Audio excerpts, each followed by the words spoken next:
Halo, salam sejahtera.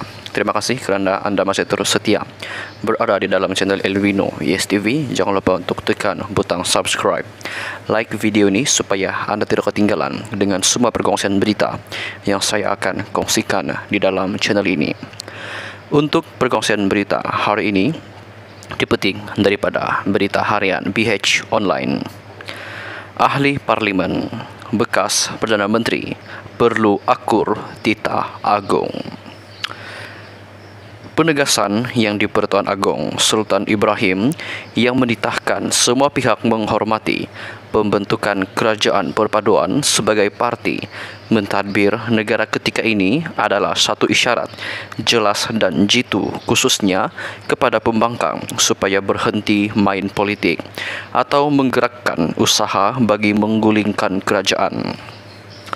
Titah disampaikan Baginda ketika merasmikan istiadat pembukaan mesyuarat pertama penggal ketiga Parlimen ke-15. Semalam itu turut menamatkan andaian atau persepsi kononnya Istana Negara turut terbabit dalam mencaturkan arus politik negara.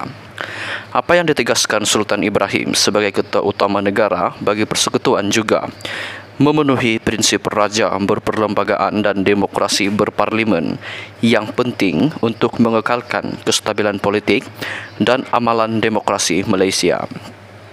Titah Baginda juga sepatutnya dipegang erat seluruh ahli parlimen sama ada anggota kerajaan atau pembangkang supaya menumpukan usaha bersama ke arah pemulihan ekonomi, mewujudkan kesejahteraan dan kemakmuran hidup rakyat yang ketika ini berdepan cabaran kenaikan kos sara hidup, peningkatan harga barang serta inflasi.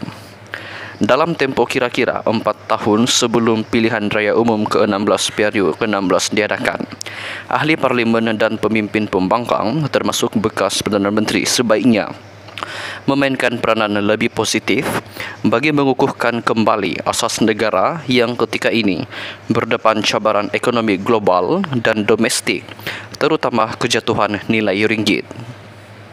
Namun sejarah politik negara khasnya selepas periode ke-14 menyaksikan seruan dan teguran yang di Pertuan Agong supaya ahli parlimen berhenti bermain politik serta menumpukan kepentingan rakyat sering diketepikan begitu saja. Bahkan berapa banyak gerakan menggulingkan kerajaan dilakukan ahli parlimen dan pemimpin politik sejak tahun 2019 sehingga tahun 2021. Bahkan baru-baru ini negara turut dikejutkan dengan desas-desus muncul gerakan baharu menggulingkan kerajaan menerusi langkah Dubai selain wujud pakatan tertentu bagi mensabotaj kerajaan atas nama kepentingan nasional serta rakyat. Hakikatnya segala langkah dan gerakan seumpama ini tidak membantu untuk mengukuhkan kembali negara. Pemimpin politik dan ahli parlimen sepatutnya memahami realiti sebenar sedang dihadapi rakyat ketika ini yang kian tersepit dengan pelbagai masalah untuk meneruskan kelangsungan hidup akibat inflasi, perubahan sistem cukai dan kejatuhan nilai ringgit. Ketepikan segala perbezaan, perseteruan dan percanggahan atau lakukan gencatan politik bagi memulihkan semula ekonomi negara manakala kerajaan pula tidak berlengah merangkah dan melaksana strategi pemulihan serta pengukuhan ekonomi jangka pendek serta panjang untuk meningkatkan semula kemakmuran dan kelestarian hidup rakyat di sebalik berdepan pelbagai tekanan dihadapi. Kestabilan politik penting bagi prasyarat Malaysia terus membangun dan berdaya saing. Ia membolehkan negara kekal makmur, aman dan harmoni, sekaligus kerajaan dapat menumpukan perancangan serta pelaksanaan dasar memulihkan ekonomi susulan kelemahan ringgit ketika ini.